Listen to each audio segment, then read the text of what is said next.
अस्सलाम वालेकुम दोस्तों, उम्मीद कि आप सब खैरियत से होंगे। आज हम बात करने वाले हैं आपसे कि Saudi, Qatar, Kuwait, Oman, Bahrain या जहाँ कहीं भी आप जाते हैं विदेश के अंदर, जो एजेंटों का सबसे बड़ा लफड़ा होता है या ऑफिस वालों का सबसे बड़ा झगड़ा होता है हम सबसे, वो इस बात को लेकर के होता है कि हम कहीं जा कर के फंस न जाए।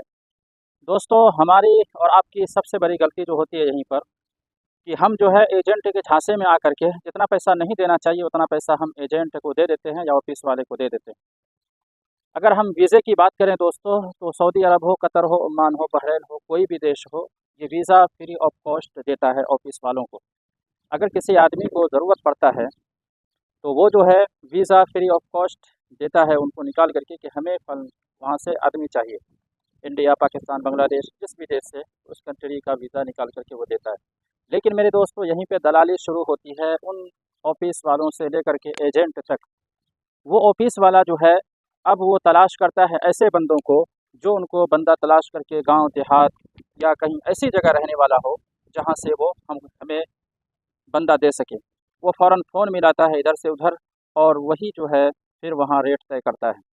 उस बीच में रेट जो तय होता है, मिसाल के तौर पर फ़्लाइट का खर्चा जो है 10 से 20 हज़ार टिकट मान लीजिए, फिर जो है इमिग्रेशन है उसका खर्चा मान लीजिए, जो खर्चा होता है उसका डबल ट्रिपल, और उसके पीछे जितने बंदे होते हैं सब अपना 10 हज़ार, कोई 20 हज़ार, कोई 5 हज़ार, सब अपना खर्चा रख करके इस तरीके से 1 लाख, 1.5 लाख, 2-2 लाख रुपए एक एक बंदे से ले लिया जाता है। और वीज़ा क्या था? फ्री ऑफ कॉस्ट था। लेकिन जितने बंदे उनसे जुड़ते गए, मिसाल के तौर पर एक ऑफिस दिल्ली से आपको फ़ोन किया, पटना ऑफिस, दिल्ली वाला अपना चार्ज 10 हज़ार रुपये रखा, उसके बाद जो है पटना ऑफिस वाला 10 हज़ार रुपये रखा, और पटना ऑफिस से फ़ोन किया किसी देहात के अंदर कि भाई हमें बंदा चाहिए, फिर वो बंदा जो है अपना 20 हज़ार, इस तरीके से 20, 30, 40, 50 हज़ार रुपये जो है आवाम को, जो एक जिसको ज़रूरत होती है, वो एक आदमी जो है बेकार खर्चा कर देता है। हालांकि फ्री ऑफ कॉस्ट वीज़ा था, लेकिन उन सब ने उनको बर्बाद कर दिया जिसने उनसे बात किया। लेकिन मेरे दोस्तों, यहीं पर इंसानियत ख़त्म हो जाती है।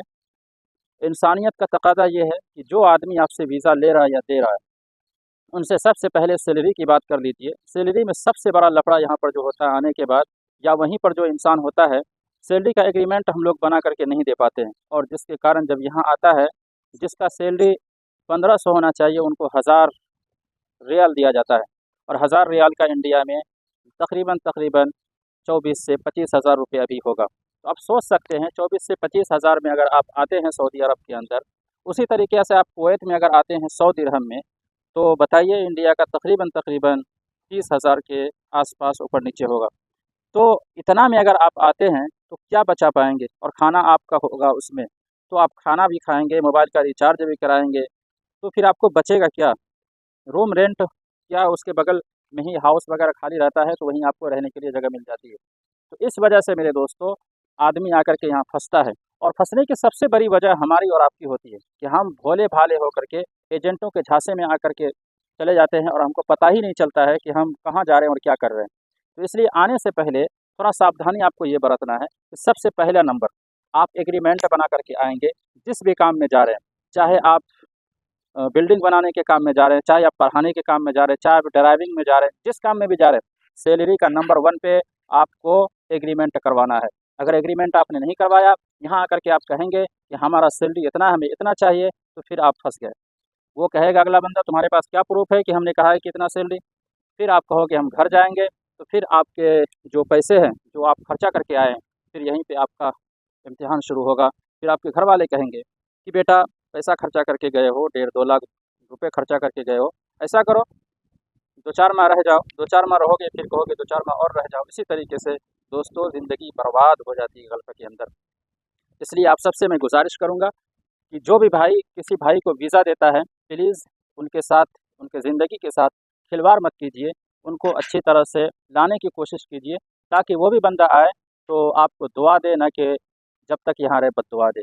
अज़ीज़ साथियों, उम्मीद करता हूँ कि आप मेरी बात से कुछ मोटिवेशन मिला होगा और गल्फ़ के बारे में कुछ समझने को मिला होगा।